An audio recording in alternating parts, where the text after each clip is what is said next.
the chair of the session, Professor Jandhyala Tilak, to come over to the dais and be seated.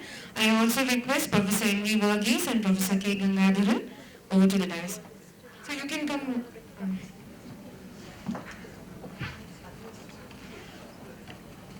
For the welcome address, I would like to invite Mr. Siddiq Kaur, Assistant Professor, Department of Economics in University of Kerala, to the dais.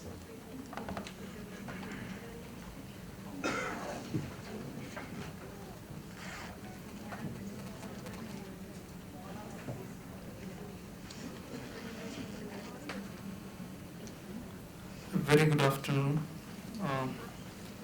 After a vibrant session in the morning regarding the education scenario in India in general and both in theoretical as well as empirical context, now we are moving towards the session. The first technical session, of course, the second session overall. The session is on higher education in India, a comparative perspective. We have two main speakers, and I'm not actually going to have a detailed description on Professor Tilak because we have already had a detailed description on him, and therefore for the paucity of time, I'm moving directly to the speaker, Professor N.V. Varghese. He is currently the director of the Center for Policy Research in Higher Education, New Delhi. He holds a doctorate degree in economics with a specialization in education. And by the way, in the morning, Professor Salim has already pointed that he was an alumni. He is an alumni from the department. So we are in fact very privileged to have you here, and we are looking forward to your very interesting paper, which is already conveyed by Professor Salim. The second speaker is on behalf of the Department of Economics and Inter-University Center for Alternative Economics. I'm welcoming you, sir, as a formality. Then the second speaker is Professor K. Gangadharan, Dean, Faculty of Humanities and Member Syndicate, Kannur University, and he has also widely worked a lot in the area of education and social research. Also, on behalf of Department of Economics and Inter-University Center, I am welcoming Professor Gangadharan for this function. Giving the higher education in India comparative perspective, we know that there are different strands and strata of educational policy which is simultaneously going on in the country and across the world. So I'm looking forward, and we are all expecting a very illuminating lecture from both the speaker. From this word, I am concluding my welcome. Now I am handing over the session to Professor Jandhyala Tilak. Thank you. Thank you very much, Mr. Siddiq. In the morning we had two presentations, one on India and another on Malaysia. Both are fast-growing economies, but both are developing countries. And in this session we'll have a presentation where we will have comparison of higher education systems between the developing countries and the developed countries. I'm sure all of you know the terminology of developing and developed countries. And certainly there are lots of things that developing countries can learn from developed countries in the development of higher education. That is perhaps widely accepted. But I also say that there is also a lot that even advanced countries can learn from developing countries, current and the past.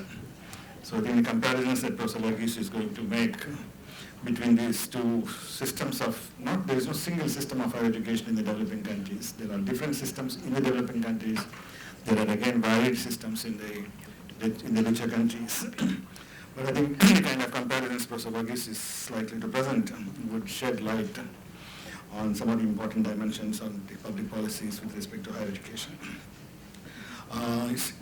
It's an additional privilege that Dr. Salim has given me to chair this session. And I'm really very pleased to chair the session in which my esteemed colleague, Professor Varghese, is going to speak. We have also agreed to the point that Professor Varghese would speak about around 40 minutes, and that will be followed up by presentation by Professor Gangadharan. And I certainly would like to have as much time as possible for questions, comments, discussion, etc. And I will not take much time, but I would like to hear from you. So you can start. Okay, great. He has given me a bell also, which I don't want to use. Okay. Good afternoon, friends. Really, I should thank Dr. Salim and the Department of Economics and the News Center for giving me an opportunity to address the audience here, august audience here. And I should say that I'm also a product of the same center. I used to be a student. Before, perhaps, and then when I was a student, none of the students today in the center might not have born. So it's quite old. So although I don't want to reveal my age, I'm not very young. Okay? That is clear now. So I hope. So I used to come to the center and give lectures when my teacher, Professor Radhakrishnan, was alive. Till 1995, during that period I used to visit. And after that, I was not here in India for several years, so I could not visit the campus and the department once again. So it gives me an immense pleasure in terms of homecoming. And also, I should say that my dear friend and colleague is chairing the session. Although we have gone to several seminars together, very rarely we have got an opportunity that he's chairing and I am speaking. That opportunity was very rare. Sorry, thanks again for that, for this arrangement. Friends, what I'll try to do is that what Dr. Salim asked me is that don't speak about India and don't speak about Kerala. Because there are a lot of people who will be speaking about Kerala and there are a lot of experts who will be knowing more than what I can speak about on Kerala. So the definition or what is defined for me as a territory or as a legitimate territory is in terms of international trends in higher education development, mostly in developing and developing countries. So friends, not that I will not touch upon India, during the question answer session also you can address questions, but essentially I will be talking about the international trends in the development of higher education. So I just want to make this as a perfectorial comment so that I will not be misunderstood. I think the first point that I would like to make is that higher education is in a state of revival. When I said this, it was in 2008 and 2009, the first decade of the present century. I said that globally, the higher education has undergone dramatic changes from the turn of this century, and one of the things was its revival. Unfortunately, by the time my article was published, it was a period of economic crisis. But still then, I believe strongly that it's a question of revival. When I say that higher education is in a state of revival, what do I mean by that? I mean that there is an explosion in enrollment. Secondly, you will find that more money is coming to the sector. I'm not saying that public sector, public money is coming, more money is coming to the sector, and the willingness of the households and the government to invest in higher education has increased. So this has come from two dimensions or two angles. The first point is that knowledge has become an important factor of production, and investing in knowledge has become a rewarding exercise, especially in a knowledge economy. So when you talk about the turn of this century, we are also talking about the move towards knowledge economy and expansion of the knowledge economy and fast growth of knowledge economy. And what you find is that economic growth is propelled today by the knowledge producing segments and sectors of the economy. So that makes a dramatic change in terms of the way that higher education is seen. Secondly, those who are familiar with the World Bank and funding agencies, there used to be an ideology very dominant in the 1970s and 80s, what was called as the structural adjustment programs, whereby the dominant ideology at that time in terms of education at that point of time was that investing in primary education brings more marginal returns. Therefore, we had to divert the investments from higher education to other levels of education. However, empirical evidence related to this has dramatically changed from the 1990s. In the late 80s onwards in the developed countries, what you find is the rate of returns to higher education has gone up, and you find that it is sometimes higher than other levels of education in the developed countries. Now what you find is that even in the present century, especially the first decade of the present century, empirical evidence has shown that the rate of returns to higher education has gone up, and perhaps in many, even in the developing countries, you find that this has been more than what you find in secondary levels or primary levels of education.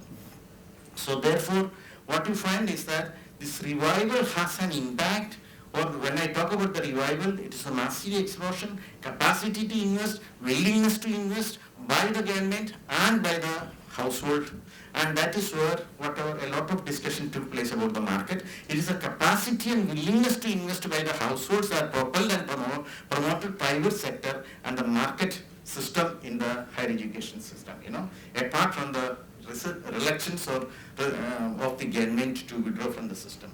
So massification of higher education has become an accepted trend in the international field. Prof. Tilak talked about the massification of higher education in India.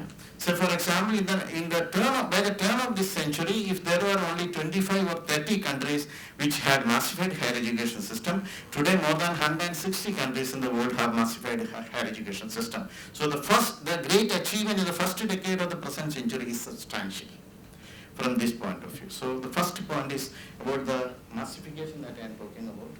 And the massive expansion, when I am talking about the massive expansion, in 2000 the enrollment was only 100 million globally, not in India, globally. And now the enrollment is 2014, latest year for which figures are available. What you find is that it was 207.5 million. And normally this works out to be around 7.8 to 7.9 million students are added every year to the system on average. And you find that out of that nearly 20% are added by India and the 26% by China.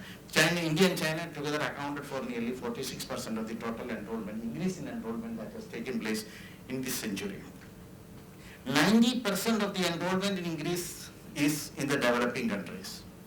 And what is more surprising is that is the total period from the turn of the century. If you take the latest, that means the present decade, what you find is that the total increase in enrollment is only 26 million and there is a decline in the enrollment in the developed countries. And some of the countries like Japan, Korea, and Russian Federation, there is somebody from Russian Federation, what you find is that the age group population is declining, and as a result of that many seats are lying vacant. The only way to compensate that is through internationalization of education and bringing students from other places, especially these three countries, but this is a general trend that we find. So in the developing countries, the contribution, more than 100% of the increase in enrollment in the current decade is by the developing countries. And what is also important to notice is that the next round of development, so for example in the 2020s, India will be the youngest country in the world. We have the largest youth population in the world. And the enrollment ratio, given the fact that it is only 23.3%, we find that the expansion possibilities in the coming next 1 or 2 decades lies with the developing countries. Or in other words, in higher education, this century belongs to the developing countries. And it has already started as symptoms from the second decade of the current century. So it's very important to note that. So I have given, in terms of gross enrollment ratios, I have given some figures, but I will not get into the details. The world, you find that from 2000 and 2010, there was a 10% increase in enrollment, whereas you find that between 2010 and 15, this was another 5% added, And most of the changes are in the developing countries is picking up from 56% to 74%. In the developing countries, from 12% to 29%, which means that around 2.5 times increase that you find. In other words, the rate at which the progress is taking place in terms of the growth rates in higher education is much faster in the developing countries, and the indications are that these trends will continue. So you find that in GR in selected countries, this does not mean that you may attain equality. See, normally what you find is that in the developed countries have universalized higher education as per the Martin Trost definition of stages in the development of higher education, and most of the developing countries have massified their systems of higher education, which means they have enrollment ratios more than 15%. And only in the sub-Saharan Africa and some of the Asian countries like Cambodia, like Bangladesh, like Pakistan, like not Sri Lanka, some of the Nepal, etc. There are few countries in the Asian region and majority of the countries in Africa, except South Africa, except Mauritius and partially Nigeria. All other countries you find that enrollment ratios are below 15%, which means that they are still continuing to be at a stage of elite stage of what is called as the elite stage of development. So this is a general trend that you find in terms of the global expansion of the system. The basic difference that you find in the 1980s, if the development, the progress was taking place only in developed countries, in the 90s it was a shared one, and in 2000s it is mostly taking place only in the developing countries. So this is a dramatic change that you find in terms of the change in higher education development, and the landscape of higher education is changing as a result of these changes, which I will be giving you. One of the changes which was Prof. Tilak in the morning, and Moshid is partially touched upon the issue of private higher education. I would like to make a distinction between privatization and private sector. I think privatization means operation of market principles to the functioning of public institutions, and private sector means the private institutions of higher education. What you find is that the major experience that most of the developing countries are facing is that the fast expansion is taking place in those countries where market for higher education is expanding at a much faster rate. So it is not because of the state intervention, but because of the changes in the state rules whereby private institutions are permitted to operate, which was not the case in the 1980s till the 1995, etc. That has made a dramatic change in terms of enrollment. If you go to countries like Cambodia, Vietnam, etc., what one finds is that the expansion that is taking place in the public institutions is mostly in the fee-paying private sector of the public institutions. So it's a new concept. This is a reform that has come from Africa to other regions, started with the Makerere University reforms in the 92-93 onwards, which is exported to other parts of the world. So you find that the notion of private students in the public institutions, so that is becoming an important dimension. The second one, as Professor Tilak pointed out, the private institutions and proliferation of private institutions in most of the developing countries. So I want to restate a hypothesis which I used to say from the late, 2007-8, etc. See, one trend that I find while analyzing the international trend is that the developed market economies relied on public institutions to massify their system and to universalize their system. The underdeveloped market economies, which is in the developing countries, are relying increasingly on market systems and private institutions to massify higher education system. This may look seemingly contradictory, but this is a hypothesis that seems to be true. If you go to, for example, UK, all the public universities operate like private institutions and market-based economies where the fee levels are starting from Margaret Thatcher's period. You find that the fee levels have gone up and several thousands, And even for the domestic students now, previously it was more for the international students, now it is more for the domestic students and international students. So you find a dramatic change. If you look at Professor Tilak pointed out that cited the example of USA, you find that even in USA, only 25% of the student enrollment in higher education is in the private institutions.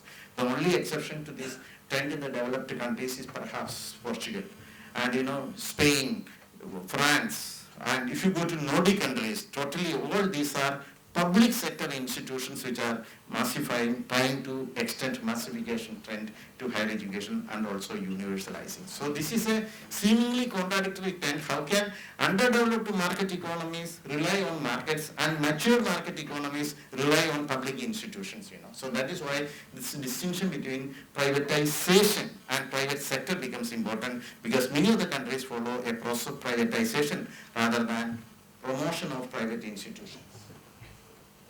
You find that another dimension that I want to see is that the change that we find in this century is globalization. Globalization is not new to this century. Perhaps from the late 80s we talk about it, but there are two trends which are unique to this century in terms of globalization. We used to talk about, globalization because one needs that how many foreign students are needed in USA, because now the student mobility has become an opportunity to get into the labor market, and for the labor market skills are to be satisfied. If the skill gap is to be reduced in the developed countries, their educational system will not be able to produce the number of people who are required with the required skills. Therefore, the opportunity to study abroad has become one of the dimensions or one of the ways, one of the methods or one of the strategies adopted by the developed countries to attract the students. And once you go there, there is no theory of gravitation here, If something goes wrong, up, it will not come down. If you go to United States, very rarely you come back, people do not come back. So that is their asset. And some countries have seen this as an asset. And what you find is that each country, I have given some of the examples here, have put targets, how to attract students and retain students. And invariably you find that it is not the visa for the study that is the most important factor to attract the students, the visa after the studies. That is where countries differ. Say for example, the Cameroon government changed the visa rules in 2010 and 11. Suddenly you find that there is a decline of many students, especially Indian students, going to UK. And Obama has now increased the year, 8 years you can work. If you have a university degree from USA, you can work in USA for 8 years. And you look for jobs for USA. Same thing happened in Australia when Julia Gillis became the Prime Minister. She tried to reduce the visa duration. Suddenly you find that there was a decline in the number of Indian students going. So it is not the visa for studies, visa after the studies which is attracting the students, because today most of the funding for the students is coming from the private pockets and households. So if you go for a degree in abroad and you want to see that the returns are realized, and for that you need to have a job, you to stay there and continue for a job there. So therefore it is very important. So what you find is that as a result of the private support to student mobility is fast expanding. It took around 30 years to increase the student mobility from 0.3 million to 0.6 million from 1965 to 1995. But it took only just 20 years or 15 years to double that. Now we have around 4.2 million students, and some of the estimates show that 5 million students are studying abroad. So it's a major chunk. And if you see which are the countries which are attracting students, it is UK, USA, UK, Australia, Germany, France, Canada. These are the countries which are attracting students, host countries. But who are the sending countries? The sending countries are China, India, Korea. So we are the developing countries are sending most of the students, and most of the students are hosted by the developed countries. A majority of the Asian students cross to study to USA, UK and Australia. Language is one of the important dimensions that you find. The student flow pattern is changing now. Flow is increasingly to getting more diversified. So that is the trend that you find. The reasons are many. Cost especially is one of the important factors. The second dimension, student mobility was something that existed. Only thing that has happened during this century is that the process has accelerated, and the trends are, the growth has accelerated, and the funding source has changed dramatically from fellowships to individual financing of the students, student studies abroad. The second dimension is the institutional mobility, which never existed before this century. institutions coming to today morning when we were discussing about the changes that are taking place, somebody asked a question also about, why India is not permitting institutions to come in. So you find that after the East Asia economic crisis, what has happened in Malaysia, Nottingham and many other universities started. So there are franchising, twining, branch campuses. There are three forms in which internationalization of institutions or institutional mobility takes place. And you find that in many cases, the most important factor that is emphasized is that of a branch campuses of the universities. In many places, this is not permitted. What is more important is that there is a new notion of globalization that has come in the context of institutional mobility that is called education hubs. So if you go to Doha, if you go to Dubai, and if you go to Malaysia, Singapore, Hong Kong and many other places, what is happening is that they bring some foreign institutions to start their branch campuses. And what is happening is that these branch campuses operate and give a degree, a foreign degree to the students at 1/4 the cost or 1/3 the cost, certainly cheaper than that. So this is a dramatic change that you find in this, So I will say that internationalization, which you are discussing about, is taking the form of globalization, and the globalization of higher education is taking through as a trade under the GATS framework. And there are 4 modes of mobility: student mobility, institutional mobility, and then you find that the program mobility, I'll come to the program mobility later, and also the teacher mobility. These are the 4 forms in which mobility takes place in the context of globalization.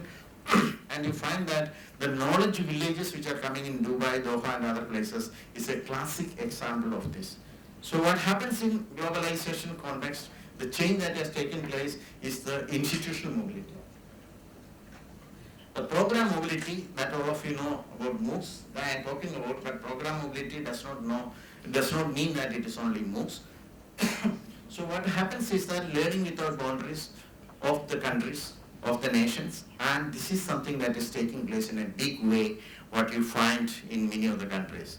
And the fastest growing segment in higher education, especially in the context of globalization, is this program mobility. In 2012-13, it used to be only 2 to 3 million. It most doubled in 2013-14, and today nearly 35 million students are enrolled in MOOC courses. And USA has the largest number, India has the number 2 status in terms of the student enrollment. But don't be carried away by, there are 3 or 4 platforms which are most commonly used: Coursera, edX, Udacity, etc. And Coursera is the giant in the field and perhaps the leader in the field with around more than 1/3, 35% or 36% of the student enrollment taking place in that. So this is a major change that you find. So before I leave this part, the trends in internationalization, the change that has taken place is that previously, before 2000, you had to go to a foreign country to get a foreign degree. Then by mid to the first decade of the century, what you find is that you need not have to go to London or to USA. You go halfway through Dubai or Doha or to Malaysia and get a foreign degree. Now the third stage in the development of globalization is that you sit in your living room and get a degree. This is actually the change that has taken place in terms of globalization of higher education that is taking place. And this change is very dramatic change. Previously, Jane Knight used to discuss about globalization within the country and globalization outside the country. But at that time, the discussion was of a different nature. That was talking in terms of the curriculum and its contents. But today we are not talking about the curriculum and content, even the physical presence of the person in different locations to try for a degree and get a degree. You find that MOOCs in India, I will not get into the details. I told you that I will not speak much about India in the presentation, but if you want to ask questions at a later stage, I have no problems in responding. There is something called SWAYAM. If you go to the MHRD website, you will find SWAYAM. And we are incorporating this platform, modifying this platform. So 922 courses are now run in India, that is the latest one says, under the MOOCs platform, which is called SWAYAM in India. So you find that the expectation is that the government will be trying to enroll or promoting to enroll 10 million. And another dimension which is very important is that credit transfer is permitted. This is from 2016 onwards. July, UGC brought out the regulation. We are talking about several regulations. This is one of the important regulations. 20% of the credits can be transferred from the MOOC courses to the traditional universities. And the weight, the SWAYAM is being entrusted with the responsibilities. We feel that it is more monitored than what is happening in the outside world. Before I leave this topic, let me also say that what one finds is that in MOOCs, when I say 35 million students are enrolling, less than 3.5 million students only complete the courses. It is free for 35 million, but if you want a certificate, you will have to spend at least $250, which will be going up like anything. Coursera is more commercial when compared with edX and other things. And one of the reasons why Government of India is more interested in edX is that the cost of education in terms of the payment that is to be made for the platform is much less in case of edX than for Coursera. I'm not making any propaganda for any category. The fourth dimension that I want to talk about is the diversity and concern for quality. This is more so in the developing countries than in the developed countries.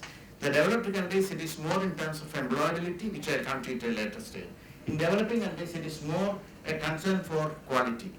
I think Dr. Manish in his presentation will be talking more about the diversity and the issues and challenges faced in the classrooms in the university tomorrow when he makes the presentation. That is based on a study our center has initiated, led by him and his colleague. So I will not get much into the details, but what is happening is that the educational distances between those people who are inside the system is increasing more than the educational distances between those who are inside and those who are outside. 20 years ago, we used to talk about those who are going to the college and those who are not going to the college. Today, the distinction is that which college you are studying, which course you are doing, which university you are awarding the degrees, and if you say that you are not going to get a good get admission to a good course in a good college or an institution, it is as good as not having a degree. So the unemployed in India are not people with any degree, they are people with some degrees from some universities which are unknown, So that is the distribution of unemployment. Unfortunately, it is the poor people from the poor families and poor background who get into these type of institutions. So there is a social dimension to the unemployment which is systematically shifted. The burden of unemployment is systematically shifted from upper classes. So what is called as a social filtration that is taking place through education process, which is also one of the important dimensions by which the burden of incidence of unemployment is gradually shifted to people from poor economic background, low academic achievement, etc. So this has a lot of implication. And in terms of quality, you find that we always made the issues for quality. One is that there is a quality improvement. We established NAC in 1994, NBA, National Board of Accreditation in 1994, but nobody was interested to go. Mostly private institutions are more interested to go for NAC accreditation than public institutions. Why? You find advertisements of the private institution, NAC A accredited, NAC A twice accredited, that attracts students, So they see this as a commercial investment, and that is so corruption intervenes in the quality assurance mechanism, which I don't want to use this platform at this stage to see that how private sector is promoting not only education but also education as a business, and how business needs some other underhand dealings or under the table dealings to promote their own profits and interests and vested interest. So it's a very good example. So what you find is that there is a pressure to improve quality. Secondly, there is a pressure to improve quality because of the globalization process. And the government wants, the question that is asked, and coming to the next transparency, that why our institutions, Professor Tilak explained that why our institutions are not there in the top ranking places in the world ranking. So ranking has started in 2003, and you find that there are three important ranking systems that you find. That is the Times Higher Education ranking, QS ranking, and ARW ranking, academic research ranking. And you find that in all the cases, a lot of emphasis is given for research. If you take the top ranking universities, if you take the first 10 top ranking universities, you'll find that 6 of them are in USA, 4 of them are in UK. If you take the next 20, 13 are in USA, 6 are in UK, and 1 is the Zurich. So if you take 50, 33 are in USA, you find that 9 are in UK, others are there. Others are distributed to between Asia, some of the countries, Singapore is one of the top ranking universities in the ranking system from what you find, in the world, So you find that ranking also has a geographical distribution and Anglophone connotation. It's a slant that you find very closely there. But one of the features in all the cases is that research is one of the most important dimensions. So people start talking about research universities. Even now in India, you find ministers talking about research universities. Even when we have ministers who are not that research oriented in quotes, but they talk about research universities, world ranking and global ranking. And India has done one thing, very good thing, is that when India found that their institutions are not appearing, our institutions are not appearing in the global ranking, they started their own ranking. So what we have is NIRF. So how can Indian institutions not appear in Indian ranking of institutions? So we have good top ranking institutions. So you should go by the Indian ranking system, not by the international ranking systems. I'm also a member of that committee, so I'm not criticizing the government which developed the ranking system for India. Malaysia, if you take 2005-6 period, he was leading the ranking system in Malaysia at that point of time. Malaysia had a big problem, and the newspaper articles and everything used to be centered around why the ranking and what is the alternative methodology that can be developed, and Malaysia succeeded in doing that. So what I mean to say is that these are some of the things, international trends, which are capturing our imagination, and we do not know what to do with it, So suddenly you find that your institutions cannot go up. So that is why Government of India is talking more about setting up of world-class universities. I have attended several meetings. One of the meetings, I don't want to say which meeting it is, because the person I am talking about. He's an Indian renowned person. You tell him to invest 1,000 crores today, he will invest, that type of person, who belongs to top rich persons in the Forbes categorization. So I went to his university, so there was a meeting. So unfortunately, when I was asked what are the qualities to make a world-class university, I said that there was a question that was asked to Harvard Chancellor and President at one point of time in the 19th century. So he said that you give me $5 million and 200 years, I'll give you a world-class university. So since I made this statement, I am not invited for their meeting after that, but I don't regret on that. Why? Because everybody is, McDonaldization of world-class universities. You want fast food culture. You want to establish a university where they should be world-class within 5 years. You are not even established a university, you want this to be made. It's like saying that, next year I will make my child who is not yet born 3 years old or 5 years old, So it is like that, the notion of world-class universities is something that is cooked like idlis and vadas and dosas, So it is something that is prepared, So that is the notion which becomes very difficult for us to continue. So this is not only a disease, confined to India, or this is not only an attitude confined to India. I have given some examples of Project China, Project 985 of 2011, or Centers of Excellence in Japan, Brain Korea, and Apex, that is in Malaysia. All these are efforts to create more research-based universities, which will be in a position to compete in the market. The next element that I want to talk about, not employment, employability of university graduates is becoming. Previously we used to talk about employment and unemployment of university graduates, but today we are talking about employability. And what are the characteristics of employability and the skills that can be developed. But let me tell you that job-specific skills is not an attribute of universities.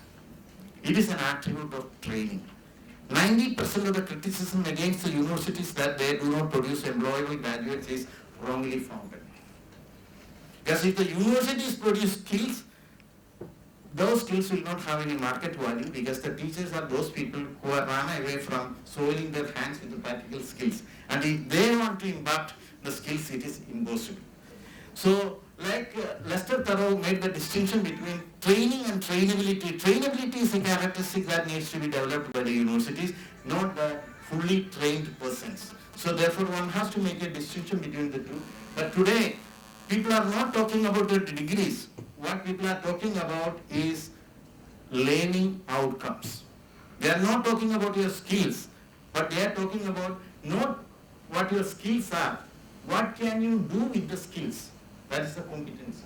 So today the shift has taken place to learning outcomes and also to competencies, and that is why the move towards qualification frameworks started in UK, spread to Australia and other countries, now coming to all developing countries, national qualification frameworks and regional qualification framework, which defines the degrees in terms of the skills and competencies possessed by them, which is a very difficult task, and we are given the responsibility to develop something and we do not know where to go. One of the last elements that I want to discuss as a time is that economic crisis and higher education. Always we have seen East Asian economic crisis, which was referred to earlier by Professor Morshidi. So I have a book on East Asian economic crisis where he studied around 7-8 countries in Asia. What we found was that higher education was subjected to a lot of restrictions and public funding regulations at that point of time. But what we find in this point, at this point is that, except in few countries, higher education was not seen as a problem, but investing in higher educational skills was seen as a solution to recover from the economic crisis that has engulfed all the countries. So you find a lot of difference in the way in which higher education is seen, which contributes to what I mentioned in the beginning as the revival of higher education. The view from which higher education is looked at by international agencies, by institutions, by individuals and households was dramatically changed. Let me just stop. I have 2 minutes more. I certainly stop. One is that higher education development is linked to global changes. It is not through the government alone, but through curriculum. Not only through the curriculum alone, but also students and parents. And today, with the free access to information, when information is just one click away, you cannot stop internationalization of education and trends from anybody. You cannot take away this information. Market has become global leader in decision making in many countries. Very dominant through different forms which may not be acceptable, socially acceptable, but individually promoted forms. And you find that higher education is becoming global business rather than a global public good. That is very important in the sense that one of the things that we discussed in terms of whether branch campuses should come, whether branch campuses should remain outside, etc. It's like the debate about the national bourgeoisies and comprador bourgeoisies. Who should take the benefit? Whether the international branch campuses should take the benefit, or the benefit should be taken by the local. Now you feel that the private, good, well-run private institutions, they do not want the foreign institutions come, because that will be taken. The top layer who has the better paying capacity will be taken away by the foreign branch campuses. So there is a conflict that is taking place. But everybody will publicly say that, oh, it is the market, we stand for the market, we stand for the corporation, we stand for the corporatization process, and therefore we support that. But indirectly, everybody wants to stall that, and that is one of the reasons why the bill which was also presented in the parliament in 2010 could not pass and got lapsed. So you find that a view which is publicly, something is, we are taught honesty is a good policy. We are not told follow honesty. So this is a policy that is followed, is that, we support it, but we say that no, don't follow that, okay? So what we find is that national policies are has to negotiate with the global changes, and that is becoming absolutely necessary to define higher education in the given context, whether it is MOOCs, whether it is student mobility, whether it is curriculum, what is to be taught. We have to, I'm not saying that we should adopt and adapt everything, but we have to rearrange and renegotiate what is to be done. Measures to regulate market, Professor Tilak has already mentioned. We are in a country where many of our regulatory body chairpersons were in the jail. If you want to say hello to them, we have to go to the jail. And also, our national leaders have gone to jail, freedom fighters have gone to the jail, but the reason is different. Okay? So we cannot equate them with that. So if you want to see many of them, you have to go to jail, So that was the fact of regulations, and that is the fact, not in the past tense, in the present tense. That is the fact of regulations. It is not lack of regulations. That's the problem here. Nobody is interested to implement the regulations. And if I put it differently, there are incentives not to implement regulations. And there are adequate incentives not to implement regulations, So that is one major issue that we have to say. Market failure is proven to be too costly. We have seen economic crisis in the 2008, and even in the education field, you find this is the case. So I ended by saying that the major problem is how to manage massification. We do not know how to stop massification. We cannot stop. Because all the committees and commissions till 1992 in India said that the system should not expand because quality will decline. Today you find that many engineering colleges and management courses, there is a decline in the student enrollment, and many of the colleges are getting closed down, because previously we said that if there are more quantity, the quality will come down. Now we are saying that if there is no quality, you cannot expand the quantity. So there is a debate has taken a different stage. Quantity, quality, and quality, quantity debate has totally changed in the given circumstances. And secondly, I talked about the diversity and issues related to learning levels, about the funding. So in all these cases, the system is expanding, and we do not know how to stop it. I'm not saying that we should stop it.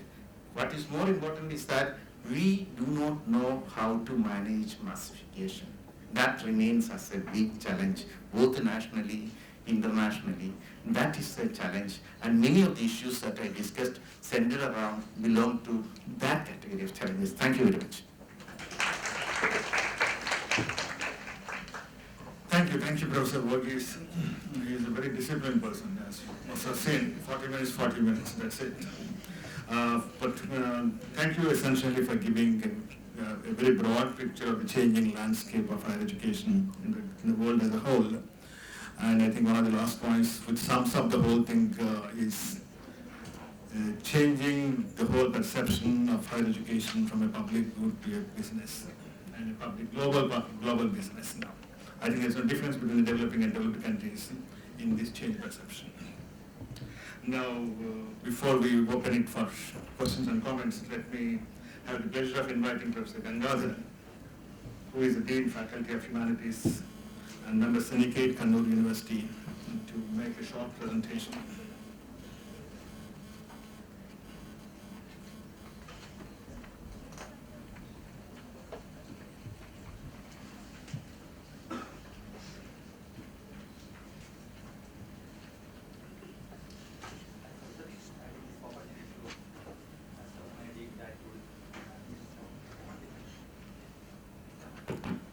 I take this opportunity to express my sincere gratitude and thanks to Professor Abdul Salim, the Honorary Director of Inter University Center for Alternative Economics, and also all the faculty members of the Department of Economics, University of Kerala, for giving me a chance to come over here and to share some thoughts on the emerging areas of higher education. As from the morning session onwards, we have been listening and discussing on the issues of higher education, especially national and international level. And from the deliberation we have gained that actually now we are in the era of enjoying the benefits of liberalization or economic reforms that initiated the global possibilities, and there higher education is a very fruitful tool utilizing by all the nations to attain the benefits of these developments. That we have seen as part of the international higher education, where students are moving, faculty moving, or mobility of the institution, and even the program. So all these are moving in such a way as to attain more and more benefits as part and parcel of globalization. But the new liberalization trend actually I think it is causing a much harm for the countries, especially countries like India or developing countries, where the neoliberalization policy is causing much harm for the upward movement, especially of the public institutions where private sector is dominating. As we have seen the database presented by Varghese, especially in the environment, where we can see 18% endowment in the case of USA, UK, whereas Ethiopia is having only 8% endowment. So that itself indicates the dominance of the private initiative and the withdrawal of the public sector from the higher education area. And I think that the same is more in the case of research. And if you examine the material case of India also, the research is also facing that acute problem. The public sector is vanishing and private sector are not showing much interest, especially research, especially in the research area of social science. So my presentation is on focusing the basic hurdles and also the harm that we face in exploring higher education opportunity through social science research. We can see that as just like higher education, social science research is also having a very fast growth in India from the formation of the first universities now, as mentioned by our professor, around now we have a total of around 800 universities by the end of 2016 March. And there we can say more than 500 departments are having the social science perspectives. And as you know, social science is actually a study of human action interaction focusing on elements that are social. Actually, it is focusing on the center and center of human activity, the way in which it exert impact on the society. And the objective I have proposed here is mainly to explore the scope for social science research in India, to examine whether the social science research is succeeded in the task of social engineering for attaining social and economic environment. Whether social science could exert a type of social engineering, then also the basic hurdles in the way of social science research. And methodology is mainly both descriptive and analytical, and here we can see that supports data from UGC, ICSR and other central government data agencies. And the scope here we can see that social science is actually a science with human face, as you have mentioned. The issues focusing on human being, the role of the human being or the as center and center of society, the actions and interaction, how it creates a development of the value system or the overall development societies is projecting only through social science. And moreover, rapid growth of the goods that we have examined, the GDP growth. But governance has failed and is causing many challenges. The governance issue at whole in different countries is having different political background is facing challenges and threats. And moreover, the degradation of environment and also threats to human development. I think all these are the areas that we social science can ponder and contribute much more for the rapid development of the economy by creating or inculcating a system of social values. So human development, degradation of environment, other social challenges are thrust area that we can nurture and promote in the area of higher education. Then again we can see that the quality of life of people actually it is not improved. Though we have attained high level of GDP, the quality of life is in danger. Similarly, the deprivation still persists.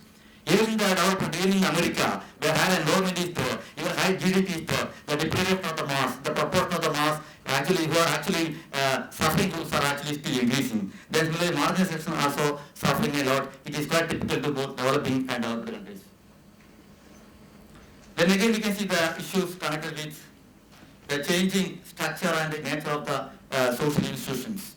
Categorical changes has been occurring. Similarly, the size of middle class has increased in terms of occupation, income and lifestyle. All these are the very thrust areas or the dominant areas that the social sciences can make it as a avenues for research and contribute for the outcome of higher education.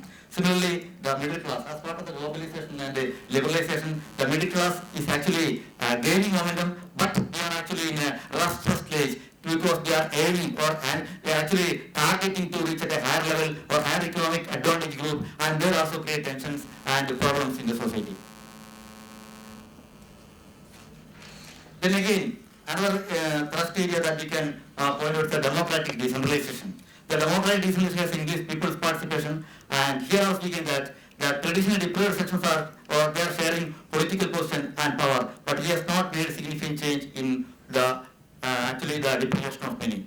Or many sections of them are still belittled or reduced, or they are not able to get ambit the benefit of the developments. Then again, the social engineering speaking that the studies undertaken at the micro and macro level in different thrust areas also can bring out the basic problems faced by the evaluative society, the deprived group, and they can also focus on the development of the vast sections of the society. Then we can see that in the Indian higher education hospital social science research, the formation of ICSR is actually an epoch-making event. And we can see that as part of promoting social science research, more than 27 research institutes are functioning and operating in our country. But even then, they could not meet the rising challenges of social science education and social science research. And here we can see that, as mentioned earlier, the rapid jerk in social science research actually happened. Yes, the rapid jerk in social science research has occurred especially in 70s and 1980s. The social science research actually gained momentum, and actually a boost has been obtained 70s and 80s. And here we can that the social and economic transformation taken place as part of the planned development of the country. The social and economic transformation and change occurred as part of the planned development of the country. And here we can that issues on effectiveness of the government program and emerging social distortions, etc. has been become the part and parcel for the social scientists to intervene and to contribute for betterment of the governance mechanism and also for providing tools for betterment of the marginalized sections and deprived sections of the society. Similarly, the promotion given by different national institutions to promote academic research. So these two important aspects, that is the social and economic transformation as part of planned development and promotion of academic research provided a milieu or actually provided a avenue for more domination of social science research in our country. Then we can focus on the recent development and concerns that actually we face. I think many of the issues are actually discussed here, but even then, for the sake of cataloging the issues, we can that the reducing space for social science rapidly in expanding higher education system. We have already mentioned the dominance of private sector or privatization and dominance of self-financing institutions, and even in the private sector and self-finance stream, the quantum of money to be dumped will be the major criteria. And as we know, the social value, the people who are actually joining for the social science stream are from the economically weaker sections in most cases. There, the private institutions are not much interested to start the courses and programs and research activities, especially in the social area. So dominance of the private sector is actually creating a harm for the boom of social science or social science research and education in our country. Then the declining demand for social scientists and social science research. Again, the development planning. Development planning is actually, at least it's a complex process involving economic, political, social, and spatial dimensions. Or we can say that it involves contradictions, and also different types of conundrum, and for which an in-depth analysis of research is very, very important. The development planning process. There, the expected importance are not providing the authorities or higher education authorities for promoting social science research to intervene in this area. Similarly, usefulness of research only if it supports government programs or not constructive criticisms, especially if social scientists through the research outcome are actually criticizing the programs and policies of the government. Definitely such things are not accepted or they are actually put into or sidelined. Such practice are also creating harm for undertaking intensive research in the policy mechanism or governance policies of the government. Then again we can see that the questioning mode is also on the way of decline. Or more research is on human or how is the much uploaded program of MNRGA, that how research is on the MNRGA programs are functioning rather than the outcome on different segments.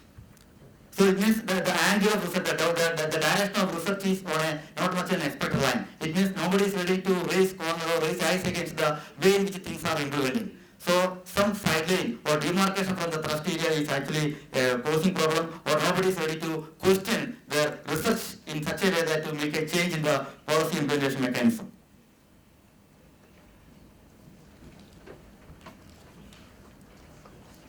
Okay.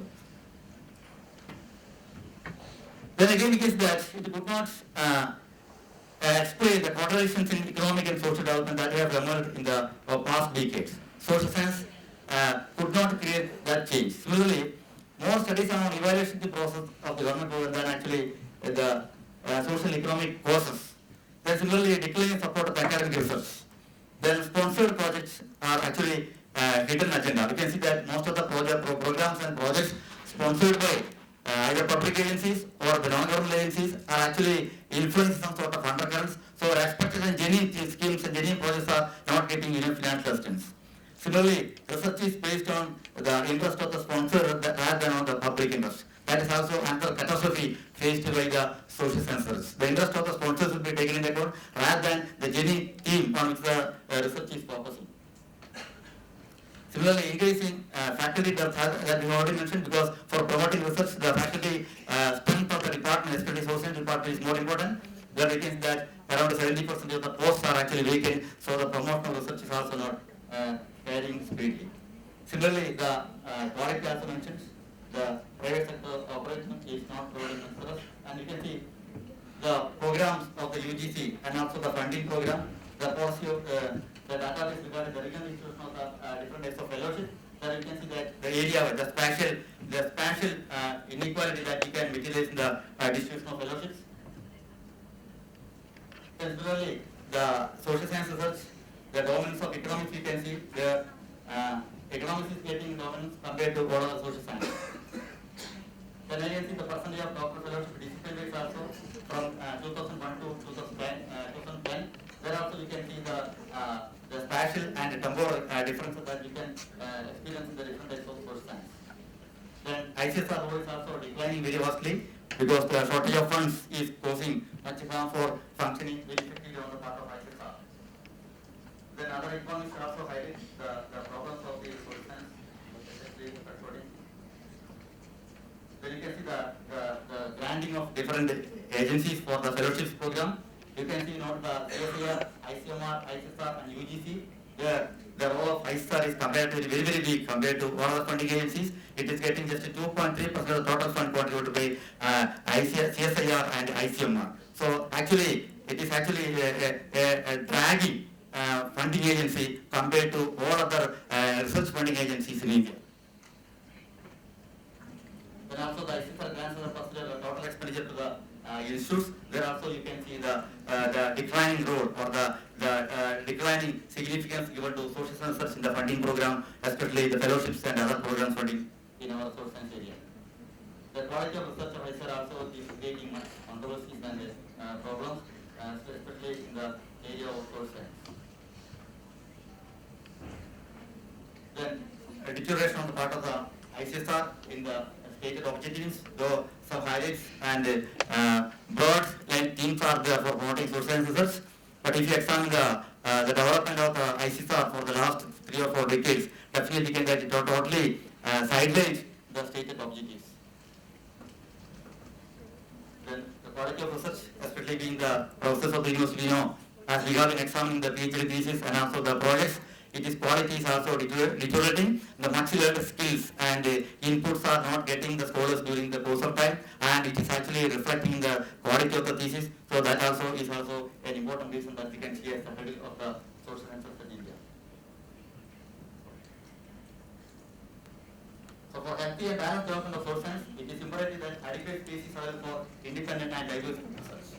And role of Indian Council of Social Sciences is very crucial, but for the last decades, it is actually training, and recently the National Commission for Higher Education Research is now viewed as an important agency now actually replacing, and we have to view this institute also with caution because we hope that from the history, the social sciences should not be getting much needed trust and much weightage in the budget of the NCHR also. Now we are thinking of replacing UGC with this NCHR, and same practice will be also carrying on this NCHR also. So we may have to launch this very vigilantly to provide a better pursuit for social sciences. Thank you. Thank you. Thank you, Professor Gangadharan, for very perceptive observations on the status of social science research, which work as a good supplement to what Professor Varghese has stated, or what we have been discussing with the status of higher education. Now the floor is open for questions, comments, and observations. Very focused ones, and if you are brief, that would be very nice, but I will not ask you to be extremely brief. And so it will have some questions, and also we would like to request both Professor Varghese and Professor Gangadharan, if necessary, to respond to some of them. Okay, what should they? The internationalization aspect of it. You mentioned this morning about why the Indian government is not looking forward. Now, if you look at in the case of Malaysia, we have the international branch campuses. The main idea is to recruit international students. When they fail to do that, they recruit local students. And that's where the competition comes in. That's where the private higher education institutions are not happy. But we are very lax in implementing the rule that they can only recruit international students. So, is that the same reasoning in the case of India that you have alluded to? So, what's the detail of the reasoning? Thank you, Moshani. Yeah, please, please. It'd be great if you quickly introduce yourself and also ask the question. Say Geoffrey, Vice for the Department of Economics. Say Geoffrey, Vice for the Department of Economics. I have 3 questions, brief ones, to Professor Varghese. From the discussion or from the experience that we see outside, we find that the student has a degree at hand. You have a degree at hand, you have your future in doubt. Why should one have spent all the time and he has a degree and still be doubtful of his or her future? Where should we put the blame? Is the blame the policy maker, is the blame the institution, or is the blame the parent? The second one is about the issue of higher institutions. These higher education institutions, I'm wondering, who are these higher institutions for? From the experience, even from our countries, you find that you are Minister of Education, but your child is never in that university, is in America. Depending on what I'm saying, we have institutions, education institutions, but the children or the kids for the political class, they are never in those institutions, or they hire these people. I'm wondering, who is thinking hard about how to make higher institutions better when you don't have the person in charge has no trust, has no confidence in those institutions. The other question about, no one talked about the politicization of the education space. Politicization of academic institutions. I had the opportunity I think we're allergic to mic. What? Allergic to mic. I'm saying that I had an opportunity to be one of the members on the board in one of the universities in our place. But as regards the politicization of the education sector, you find that at times you find institutions where even the person who cleans the department has some political attachments. So how can we make higher education better with that kind of a blended system of politics and education sector? Because it makes the decision making somehow difficult. So there's also that challenge.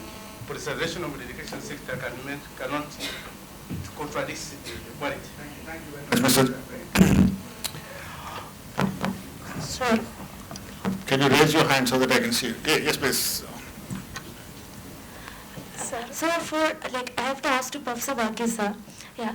So for developing economies, especially in the case of India, we have a skill gap and this results in educated employment. So how do you see automation leading to the skill gap in the case of developing countries, especially India, in future? How will this fourth industrial revolution going to create more educated and employees for developing countries? Yes, please. Yeah. Sir, my question is to Varghese, sir. About its validity for generating employment, skill and research and quality enhancement. First one. The second is for its apprehension. That is for our HRD department is always is in the process of giving autonomy power to different colleges and universities for generating quality education.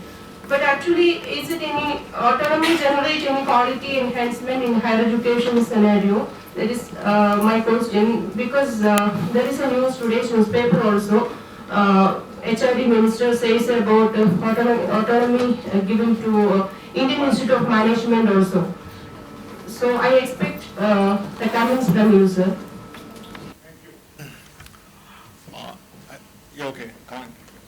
Tripathi, research scholar from Algappa University. I have a question for Varghese sir. Sir, do you have or we have any plan for having a course syllabus for any course which is globally recognized? Do we have a plan? Because we only know about these through media only. So do we have any plan for any course? We got the question. The question is to Varghese sir. So in the globalized era, mobility has been increasing. And you talked about program mobility and different sorts of mobility. But what about teacher mobility? When it comes to teacher mobility in the globalized era? And the second question is that, so you told in the developed countries, now the gross enrollment ratio has been declining. Developed countries, the enrollment ratio in higher education has been declining as compared to the developing countries. But is it so because the developed countries, they have already reached an optimal level? So showing a natural declining tendency. Is it because of that, or if there are any other reasons to substantiate the declining enrollment ratio in developed countries? Okay, you have partial answer to your question. Yes, please. So my question is to Dr. Gangadharan. Mr. Gangadharan was talking about the social science research in India is at crossroads. So I get mails from a number of online journals every day and every week that your article will be published within seconds if you pay money. So I think in India this is increasing day by day, that payment publication is increasing. How do we evaluate whether you think that this sort of culture, especially when the universities are insisting that the research scholar should have at least one article in a peer-reviewed journal, do you think that this will increase or strengthen the social science research in India? Any other question, comment quickly? Yes, please. Universities are also forcing us teachers to start this massive online open courses, because in our university every 3 months we have a IQSC data sheet being circulated, and the first question is, has the teacher initiated steps for starting this massive online open courses? Do you think it has any relevance for quality, and is it necessary or mandatory that we should go for such things to improve the rating of our university? How can you stop such questions?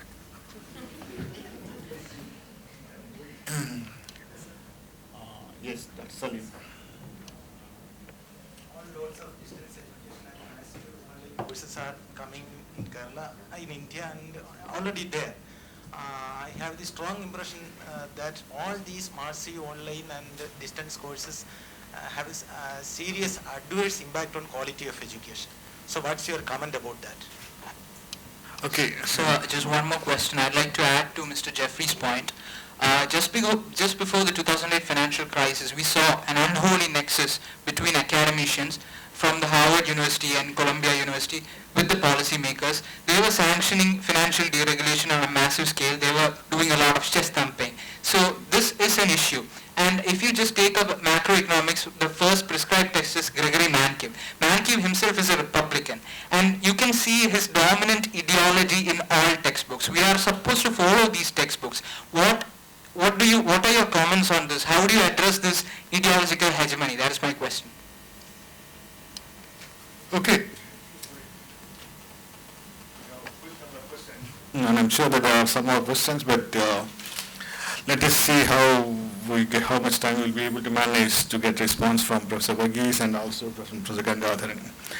Very briefly to some of the important questions, because some of the questions will come again tomorrow also. So you can defer some, but take up some important ones that you should answer. Okay. Thank you very much for the questions, which gives me an opportunity to respond to something which I did not, or refer to something which I did not mention in my presentation, and clarify some issues which were not taken up in the presentation.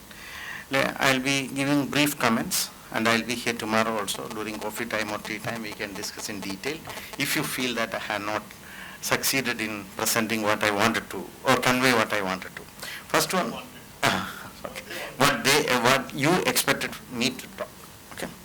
So first one, let me talk about Professor Murshidi's comment on international students. See, in India, when you are talking about international students, what is not permitted is branch campuses. What is permitted is collaborations with international students. But joint degree, whether it can be provided or not, is a live issue. And the ruling is that joint degree cannot be provided. But July 16th, regulation of UGC has come out with something that the mark sheets, grade sheets, you can put an asterisk and say that 1 semester or 2 semester has been done in Australia, or in Malaysia or in Dubai, etc. Which means that there is a validity, that it is a foreign degree, although joint degrees are not permitted. Let me also tell you that I am also a board member of the International Quality Assurance in Dubai. So what one finds is that when we go to these places, what one finds is that even in the international campuses, which are started by the Indian institutions, you find that the captive audience, a major share are Indians. A major share of these students is Indians students. Because what is happening is that there are enough number of Indian students whose pocket is quite thick, but academic pocket is rather empty, and they cannot get admission in any of the respectable institutions in India. They move to these places because there is no restrictions on admissions, and after 3 years they come with a foreign degree and compete with our students who struggle to get admission to good universities. And this has an implication in terms of intergenerational inequalities in education and earnings, a severe implication it has. So we don't have the problem of the type of things that you are talking about, and many of these branch campuses are not established to attract international students. Most of these branch campuses are sought to be established to arrest the outflow of Indian students. And even in Tilak's estimate, it is shown that $4 to $5 billion is going out because of the international students. Now coming to my friend Jeffrey's talk, see, the degree and jobs, who should be blamed? I don't think that anybody needs to be blamed. See, the higher education definition has dramatically undergone a change. As per the OECD 1999 book, it says that it is an experience that people should have. We should not expect higher education, this is something which I mentioned, to produce the job-specific skills. Firstly, education system cannot produce it, and secondly, don't expect it. What is required is that employable skills and social skills needs to be developed through the education scale. Skills to pick up skills, that needs to be developed. Okay, so in many of the African countries, you find that substantial unemployment of the educated. Even in India, you find that a substantial amount of unemployment, but that does not keep people away from higher education. So there is a theoretical argument, I don't have the time to get into that. Investment in education becomes a defensive investment, not investment in defense. Defensive investment, because to protect your own relative position in the market, you have to go for higher levels of education, and thereby you have to invest more. So there is an argument like that, So who is to change? The change is not brought out by any particular individual. Now the market is dictating the change. And if you are not in a position to change according to the market, you remain to the periphery. I'm not saying that we should all embrace market. That is where the question of regulation comes, and how the state will be actively intervening becomes very important. Politicization. I don't think that politicization is a bad thing, either in Africa or in Asia or any other country. If you take the history of educational development and higher education development, 1968 student strike throughout the world was a defining period in the world, and higher education really changed. Dramatic reforms took place after that. Even in Malaysia in 1968-69, you find that there was a student strike, etc., and there was a positive impact that took place. Even the university that Professor Murshidi is a professor was started after that student strike, etc. So it was one thing. And take the case of Tanzania in Africa. Nyerere was always opposed to by President Ibrahim, who was the head of the Department of Economics department in the university. And every time Nyerere was opposed in the presidential elections by him. So I don't find any problem with that. Even in many other countries you find that the politicization becomes, when it becomes anti-intellectualism, politicization gets into dirty tricks. If you are remaining at the intellectual level and you can enhance the quality of debates, politicization is a positive dimension to improve the intellectual dynamics and the campus discussion levels in the countries. But that does not happen sometimes, and that is the danger from which we should protect ourselves. Skill and employment, skill gap and employment. Somebody asked a question about skill gap and employment. This will always remain. It is estimated that 25 occupations which disappeared in the last 7 or 8 years are those occupations which required school level qualifications. So that means there is a need for going for higher education. Secondly, it is estimated that 45 occupations which are existing now will not exist after 10 years. Then it is estimated that 55 occupations, new occupations will emerge which does not exist now. So now which occupation are we talking about when we are talking about higher education to be linked with employment and education and skills? There is nothing. So what is required in education is that have the core skills, basic skills, so that you have adaptability, switchability, and you are in a position to move from one to the other. These core skills are not adequately developed in the system, and that is the weakness of higher education, not providing job-specific skills, MOOCs and employment. See, when I said that number 2 position for MOOCs is India, now let me also tell you that most of these students are urban English-speaking students who are already graduates or working. So MOOCs is used for, that is also an answer to other questions on MOOCs, it's also used for reinforcing.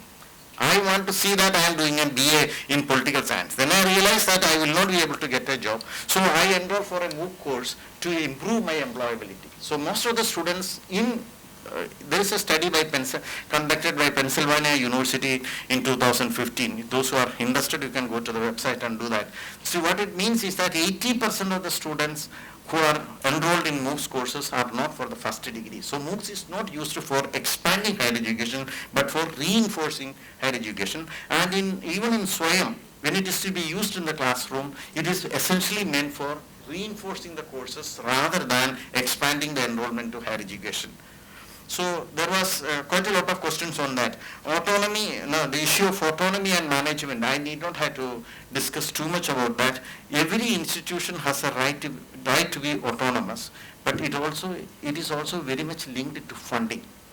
See, one of the good qualities of what we call as world-class universities is that adequate funding, autonomy, talented teachers, and talented students. These are the 4 characters.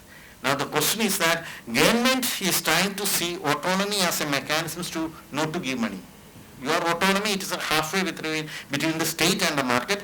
You mobilize your own resources, you are autonomous. And that is one of the reasons why you find that many teacher positions remain unfilled. You don't want to give money, it's a university employee, you employ people, So many times that is one of the reasons, So autonomy needs to be redefined, because autonomy should be with financial, it should not be a substitute for, or it should not be an excuse not to produce. Courses which are globally recognized, many of the courses, the best in India, from the best institutions can be compared with the best produced anywhere in the world. But the next in India is very, very far away from the next anywhere in the world.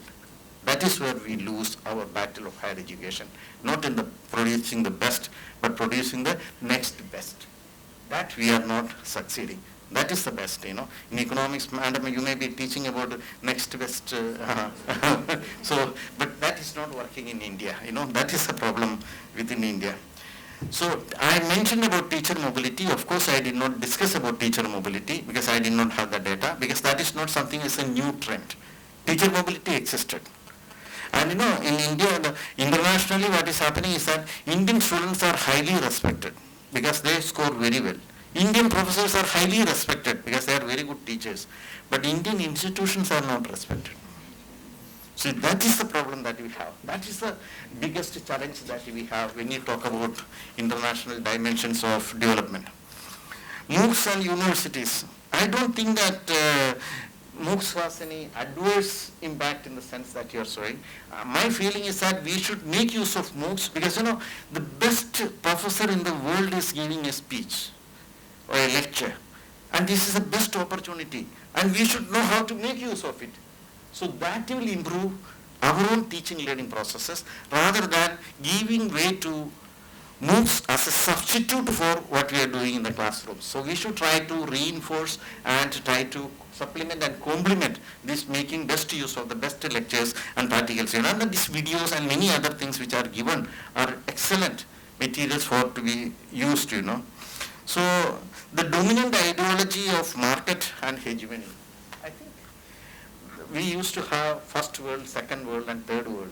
Today we are not talking about that. That's the history of the past. 1989-90, that disappeared.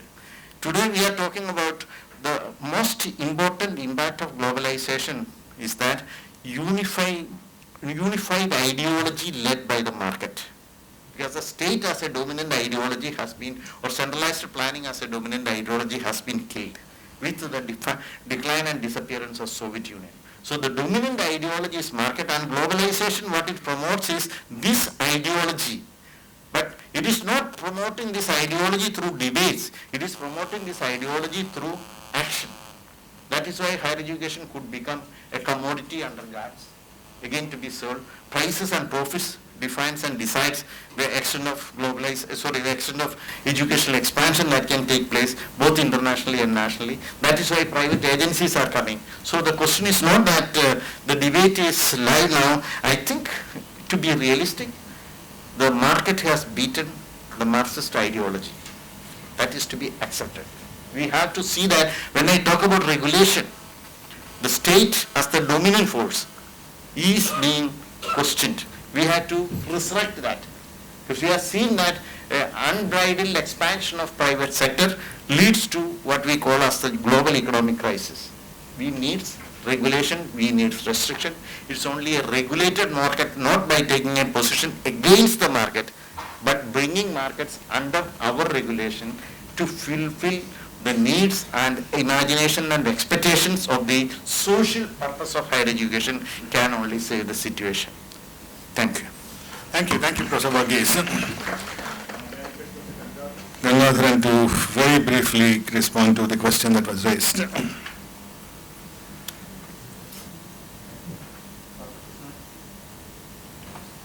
Actually, Dr. Krishna has raised a very important question, and I think that it is also very important a deterrent of social science research in India, that is payment publication, whether it will strengthen social science research. We can see that actually education, we already mentioned the privatization of higher education and the privatization of higher education, and also research is a part and parcel of that. And we can see that in our country, as part of the UGC 2000 regulation, UGC has categorically listed the research is to be more qualitative and not to thrust on the part of the students. One or two publication is very mandatory before submitting PhD thesis. Similarly, as part of the last peer revision also, academic performance index is also imposed for the faculty. Actually, the private initiatives and private institutions have taken advantage of this particular rule and regulation, and many online publications are there. Even hard copy publications are there. Even without having a proper editorial board, an elaborated editorial board will be there. And I have the experience that one research article published 3 months back in history, there the covering letter of the faculty is also printed at the end of the references. You just imagine how wonderful it is. That much of carelessness is provided by even the DTP people. Who was pretty positive, maybe student may be putting in the DTP desk area, and she will be putting entire thing. Such carelessness is occurring in the case of social research, and it is the private session, the outcome of the private session. Because for getting such type of index and marks, even faculty and even pressure, even private university faculty will be thrown out without having 5 publications or without having at least 2 publications in a peer-reviewed or impact factor journal, your service will be terminated. This is actually very sad affair. So private university for quality it may be visiting. So the faculty will be in search of journals where I will get such an impact factor. Even qualified, very prominent professors are having the editorial board. Such journal may not have impact factor. You can see PW. Even the research publication of the important research institute, even the ICSR research institutes, their publications are not having the impact factor. But online publication, even the hard copy of some private issues are getting such things. So it is actually diluting the quality of social science research in India, and it is also we have to watch very seriously and be vigilant with the social science. Such things is to be never we have to advocate in practice in our academic things. Thank you, madam. Thank you, Gangadharan, and thank you, Professor Varghese. Well, all of you will agree that we got a very detailed and comprehensive presentation on some of the issues, particularly on internationalization, but also related issues on higher education in the world as a whole, and also very specifically on social science research, and somewhat demoralizing situation with respect to the social science research in India. And I should like to thank all of you for making the presentation, making this session very interesting and vibrant with very relevant questions. Some of the questions were deliberately kept not to be answered because I think that will provoke much more thinking. And certainly you will have occasion to interact with the two speakers in the next 2 days. Okay, before I leave the floor to Ms. Anubhav the proposal of thanks, let me thank on my behalf the organizers once again, Dr. Salim, the University of Kerala, in fact I have my different friends here, and all of you for giving me this opportunity to be here. I did enjoy, learnt a lot, and look forward to seeing you again, either here or in Delhi or in some other place. Thank you very, very much. This was quite an interesting session. Lots of interesting topics have come out. One was the challenges, a changing landscape of higher education by Professor N.V. Varghese. It was a very interesting seminar. He started on a very positive note, saying that this century belongs to the developing countries because higher education is, the returns from higher education of developing countries is the highest. But he ended on a rather an apprehension that the massification of education is, it's still a debate whether how to manage it or control it or what to do with it. So it was a very interesting presentation, sir. Thank you so much for giving an excellent presentation.